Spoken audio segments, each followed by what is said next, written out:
3, 2, 1. Estamos a la vez. Este es nuestro podcast en conjunto, que es Hablemos de Moda, el podcast. ¡Tarán!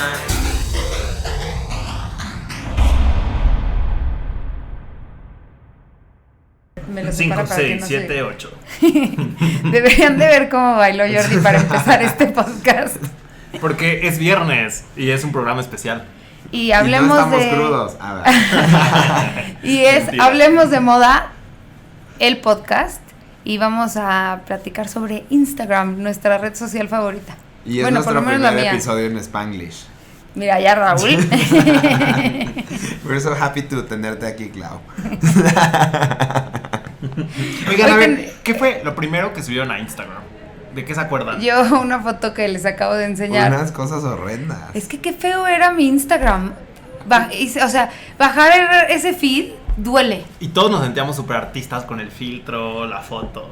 Odio Ay, mis sí. filtros, Sí, porque sí, a todo le Y ponían además, marquito ese como de... Justo, que se ve como rayado. Sí. Oh, No. estaba horrible. Y el desenfoque, que puede Ay. ser en círculo o en línea. Es que no conocíamos a Dalia Payares. No, pero, o sea, mi primer post fueron unos perros.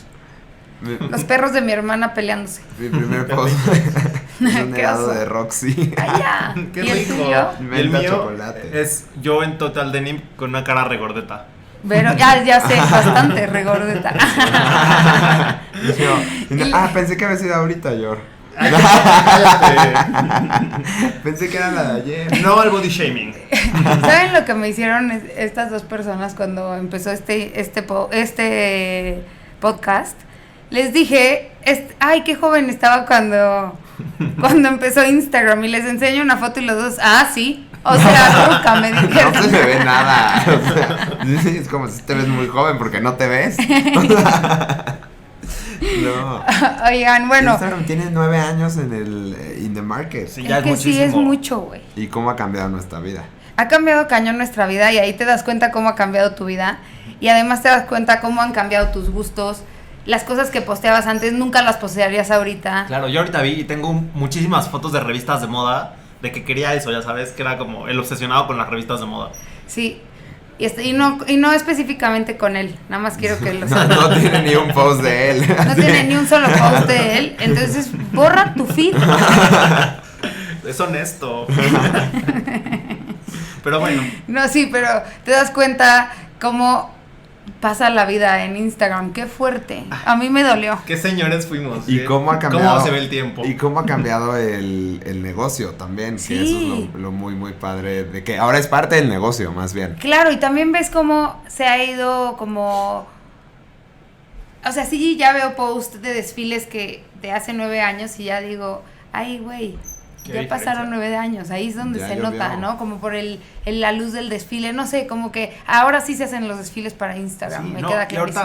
ahorita Definitivo. puedes vivir la moda a través de Instagram de una manera súper diferente. Desde los Instagram lives que ves el desfile mientras está pasando, Exacto. los stories, los takeovers, ver a la gente que está ahí, cómo lo vive, está heavy. Los asistentes también. Sí. O sea, como hay hoteles incluso, Sí. o sea, que son Instagram Friendly. o sea, Ajá. de Que tienes un concierge que te toma fotos. Exacto. Pero yo creo que algo que me gusta es que todos empezamos con 0 followers Instagram, y ahí se ve también tu verdadero ser, porque pues Sí. te valía quién te seguía, ¿no? Exacto. Y ahora ya te preocupas por quién te sigue, depende de quién te sigue, qué subes y así. Claro, yo me acuerdo que antes, a partir de 12 likes, en vez de nombres, te aparecía el número. Y yo siempre decía, por favor, que tenga más de 12 likes para que se vea un numerito, en vez de nombres. para salir en Cuernavaca diciendo así de que Y tenías 3 likes. I'm famous, bitch. Y nunca tenía más de 12 likes. Ay, ya, Ya, yo, ya, ahora ya. ya. Ya. Ahora tienes Ahí va, 13. 11 y medio. Ahora pongo al equipo de él a darme likes. Pero por eso lo importante de hoy es que queremos profundizar en el tema de Instagram y tenemos una super invitada. La primera invitada. Es nuestra primera invitada y este es nuestro primer episodio especial que sale en viernes en lugar de martes. Spanglish. Sí. Tiene un poquito de Spanglish, pero no se preocupen. A partir de ahora estará en inglés el episodio, o sea, cuando llegue nuestra invitada. Exacto, va a estar en inglés el episodio, pero esto es bueno. Tenemos también lo hicimos en video, entonces lo van a poder ver con subtítulos por si les es más fácil. Anytime soon, porque no nos da tiempo a hacer todo. Bueno, pero anytime soon, pero lo vamos a poner en nuestro Instagram TV. Exacto. Hell yeah. Y vamos a hacer Jordi, estoy esperando los subtítulos. Y Jordi así. Casi se sale de esta oficina porque no es cabina. Les puedo hacer traducción simultánea. Claro, Bueno, presenta a Eva. ¡Raúl! Bueno, Raúl ya la regó, pero tenemos de invitada especial a Eva Chen, la directora de partnerships de moda en Instagram. Y pues ella sabe todo lo que queremos saber todos de Instagram. Y está padrísimo porque ella tiene un background editorial, fue editora de belleza. Sí. Fue editora de belleza Y de primero moda. y también de moda. Trabajó en distintos títulos. Es una celebridad del street style. Exacto. Y pues ya, que nos cuente ella, ¿no? Y bienvenida, Eva. Perdón. Eva, gracias to be here. Gracias Thank you for being here. for having me. And we want you to tell us how was for you to move from magazines to Instagram.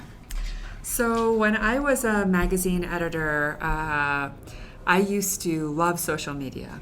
I was the first magazine editor, I think, to really be very active on Instagram and post everything from Instagram. As a magazine editor, you know, you go to so many cool events, you get to see the world, you get to do very exciting things. And I always saw Instagram as a way to bring people into my world and to allow them to travel or to experience things through my eyes. And so I became the magazine editor that everyone called the Instagram girl, the Instagram editor. And so sometimes people, like makeup artists like Pat McGrath or a model like Carly Kloss, they would find me at shows and say, explain this to me, what should I do? Like, should I join Instagram? And so that became my reputation. Okay. And so when I joined Instagram, I actually didn't think the difference was that big of a difference, because when I was a magazine editor, my job was to tell stories. And now at Instagram, my job now is to help other people tell their stories and learn how to use Instagram better. How do you help people to use Instagram better? Well, a lot of it is people just like let people ask questions. So like things like this where you can ask me questions about Instagram. There's a lot people don't know about Instagram. Like they don't know how to use stickers. They don't know how to use question stickers. They don't know how to do, Instagram Live. They don't know what to put on IGTV. What should I post in feed? What should I post in stories? And so my job is to give people advice on that. And the other part of my job is to listen to what people want. My other part of my job is to listen to what people want from Instagram and then to tell the teams to build it. Okay. So people will say, we want dark mode. Do you guys know what dark mode is? No, where you I can don't. turn the screen black. So it wastes less battery. And, Yeah, so it's very popular, Yeah. dark mode right now. And so a lot of people said, we want dark mode, we want dark mode. We launched dark mode today. And so when people tell me things, my job is to tell it back to the team, and then they will start to try to build it. Okay. How great. did you yourself develop this ability to be so good at social media? You are natural. I don't know. I think my whole life, my personality has always been I like to share.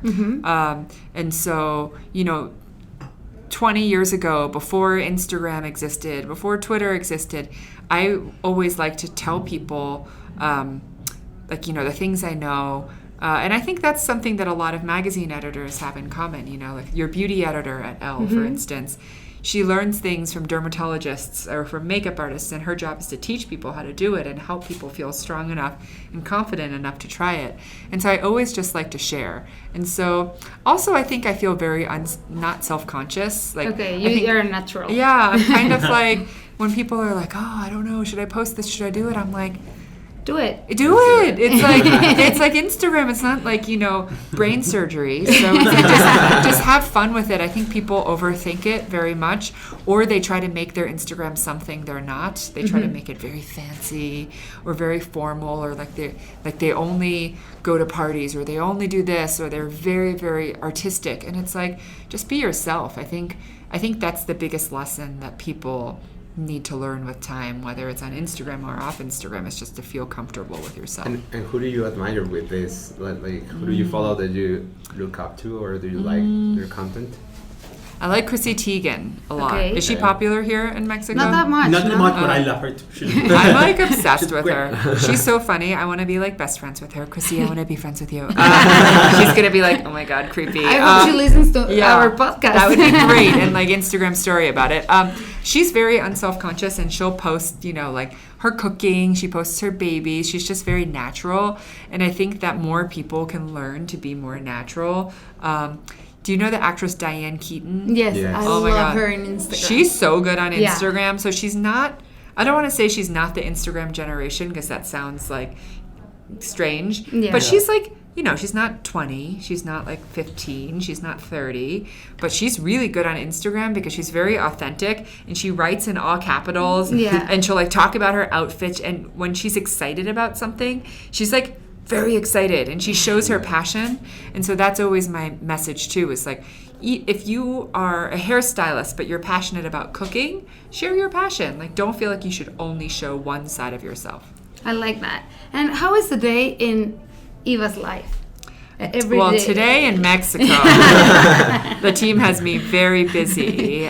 You've been busy since When yesterday. did you get to be in New York? When I'm in New York, it's like, so a day in my life, I usually wake up around 6:30, because my babies wake me up. They come into my room and jump into my bed. I know them because of Instagram. Yeah, they're so great. I miss them. I usually I take my daughter to school and son to school every morning. He's only in school 3 days a week because he's only 2. But I take my daughter to school every day. I drop her off. My office is very close to my daughter's school, and so I go to the office from 9 to usually 5:30, 5:45. And the day at the office is not exciting. It's the same as like your day. It's like a lot of the time I'm sitting at a desk, I'm looking at emails, I'm like, taking phone calls. We have a very open office space, no private offices, so everyone just has a desk. So I'm talking to coworkers, I'm in a video conference to Mexico or to different offices around the world. And then I go home at around 5:45, and then I'm home with my babies and playing with them and chasing them and reading to them until about 8:30 or 9. Depends how much sugar they had. And then from 9 to 11, I'm usually catching up on emails, doing school stuff, ordering things if I need to online. And then I go to sleep. I read every night before I go to sleep. And then I do my skin routine, the face roller, the serum. What are you reading right now? Right now, I just read a book. There's a comedian called Elle Wong. Have you heard of her? No, I haven't. Maybe she's not popular here yet. She has a special on Netflix. I know. Yeah. And she was pregnant. Yeah, I know that she is. She's so funny. She's so funny. Yeah. So she just wrote a book called Dear Girls, and it is like really funny. It's a little bit dirty. She writes letters to her children, but she says you can't read this until you're 21. But it's so funny. I was laughing so hard that I was like crying. So I recommend it if you like comedians. And she talks a lot about motherhood. She talks a lot about, being a comedian and how she became famous. She's fantastic. So I'm reading that right now. Yeah. And also, Sorry. go. Talking about your day at the office, our listeners are really interested in business fashion. Okay. Which would be your advice on what to wear for the office? What to wear to the office? Yeah. I think the most important thing, it depends, every office is different. If you're a lawyer, sometimes you have to dress very formal. I used to work at a law firm when I first graduated, and I didn't know what I wanted to do with my life. So I worked at a law firm for 9 months. I had to wear a suit every day. It was very professional, button-down shirt. I think the most important thing, and maybe people will not be surprised, is to wear comfortable shoes. Yeah. Because I think agree. you're wearing sneakers. Yeah, so and I that's always wear sneakers. But it's like if your feet are not comfortable, I feel like that affects your confidence. I feel like you walk differently. Your humor. You feel unsteady, you know? And so if you don't feel confident on your feet, it's hard to feel confident all the time unless you're sitting, I guess. And so one of my big pieces of advice when women go shopping is like, oh, like, you know, the shoes didn't feel comfortable in the store. Will it get better? It will not get better. Never. Like, it will never get better. So, you know, I think it's really important to dress comfortably. I love right now, and you're wearing a suit right now, but like the trend right now on the runway and for the last few seasons has really been around tailoring suits. You know, for Paris Fashion Week, I was there for 5 days and I wore suits 4 out of the 5 days. Yeah, it's easy. And I think it's very easy, and it's an outfit. You just pair with a white t-shirt, like a really good white t-shirt. I also feel like on the other side, I really like dresses, because when you wear a dress, I love the one you're wearing right now. Thank you. With a dress, it's like, it's an outfit. All you have to, you know, you're done. Yeah. And so it's so easy. When people start, you know, mixing like, oh, they have the sweater, then they have the pant, and I'm like, oh my God, that's too much work. Yeah, it is. That's what I think when you see the influencers or the street style stars, you know, like they get to the show like with too many things, and inside it's so hot, you know? Yeah, it's so hard. And then sometimes, you know, during Fashion Week, people get very excited to wear the next season clothing. Yeah. So because they bought this coat, and you can tell they bought it, like pre-ordered it like 6 months ago, and it's 90 degrees in Paris, and they're wearing shearling, and you're like, oh my God, but they really want to wear it because it's like their street style moment. And I have respect for that. I get it. I'm very practical. But it's not functional. It's not functional, but like it'll be functional in February. But for me, I'm so practical with clothes. Yeah, I you feel look like always practical. Comfortable is always really important. I also feel like if you like something, like jeans or the perfect white t-shirt, just try to buy like 2 or 3 of it, because then it's like you always have it. Yeah. And I also feel like style doesn't have to be expensive. I think a lot of people, you know, think that if they're spending, you know, a lot of money on something, that makes them stylish. I think you could literally wear the perfect white t-shirt from like Hanes. I don't know. Do you guys have Hanes here? Yeah, like, we do. Yeah. Like a perfect men's white t-shirt from Hanes, size medium or 1 size bigger, so it fits kind of boy, like, you know, style it, tomboy. And even Carla Welch did a oh my God, I'm obsessed with Carla this one Welch's is from t-shirts. Carla Welch's white Carla. Hanes t-shirts. It's Carla is like the best. Yeah, I love them. love it. So I have like 3 of them. Now she has like the tank tops, so good.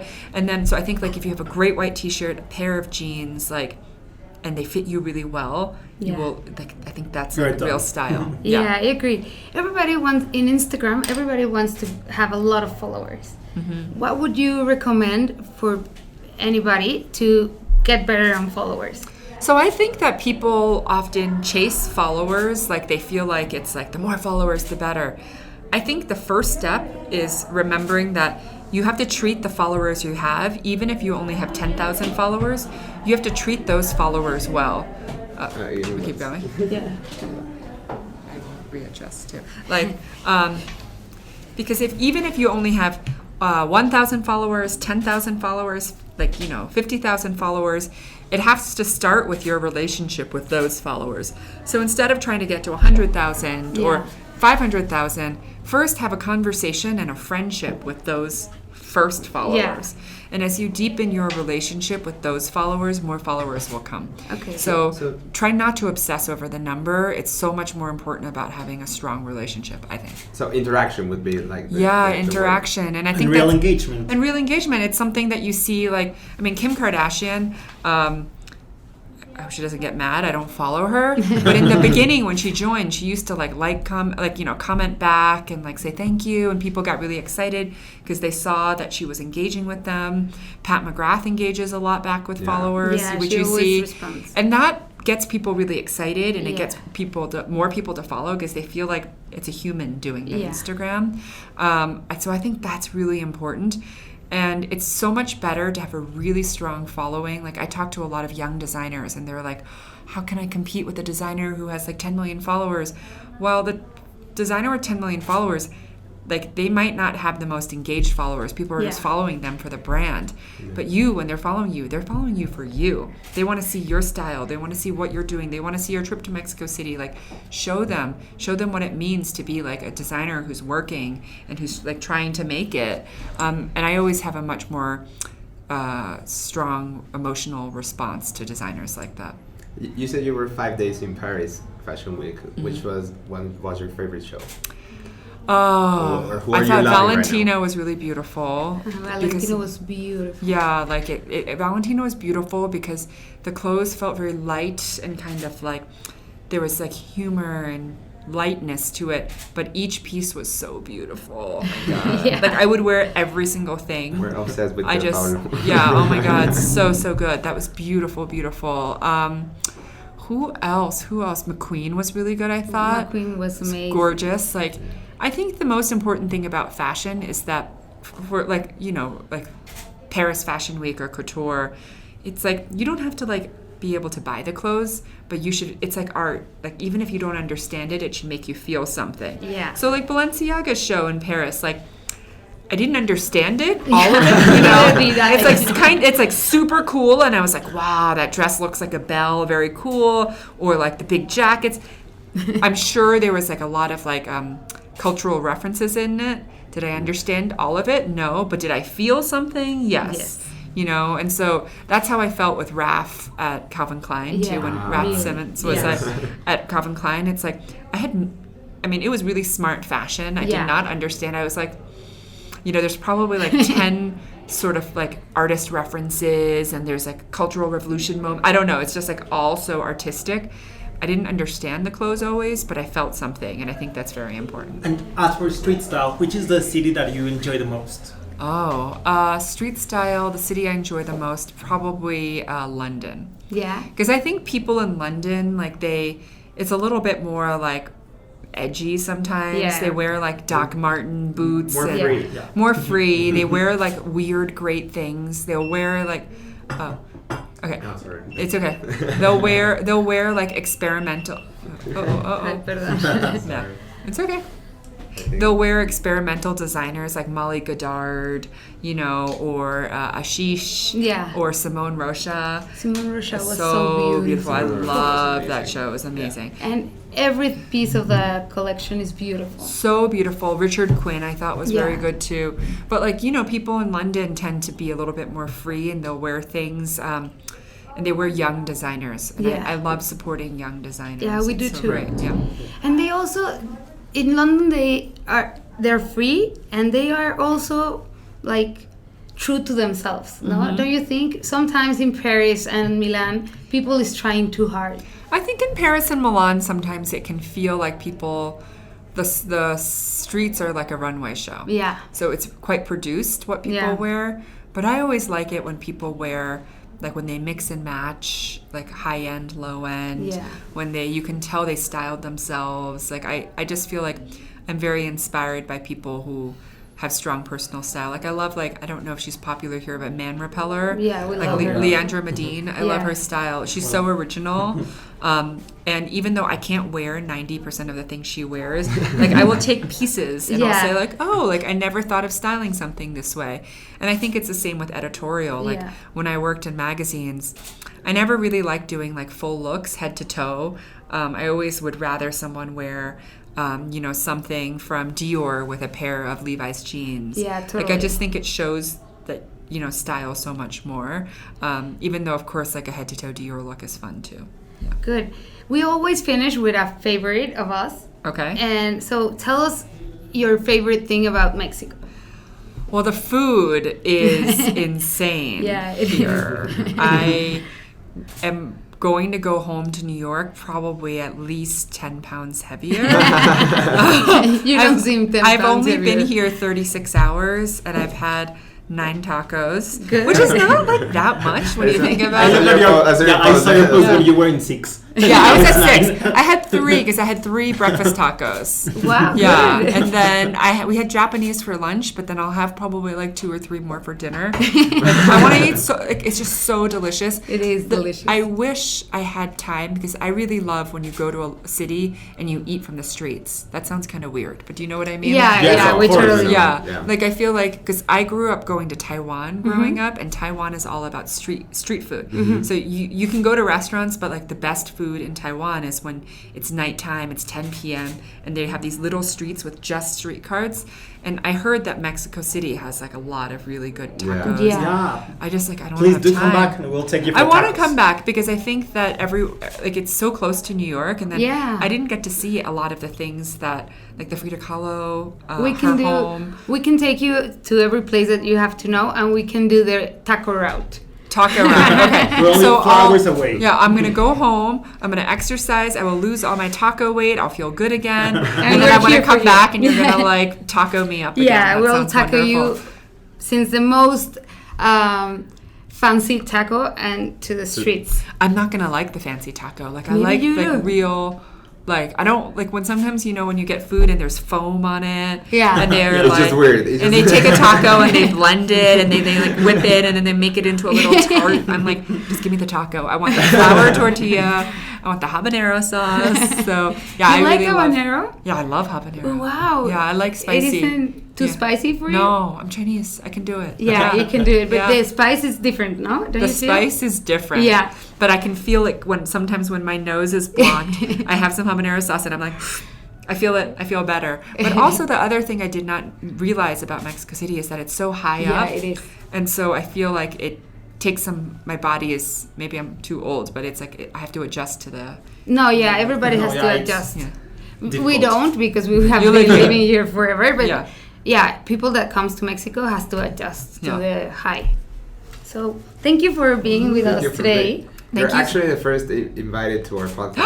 Yeah. So Oh my God. We're super excited. What an honor. We're honored. I'm honored. Thank you so much. Thank you. Next person, Chrissy Teigen. Done. Done. She has to follow me. Good luck, Chrissy.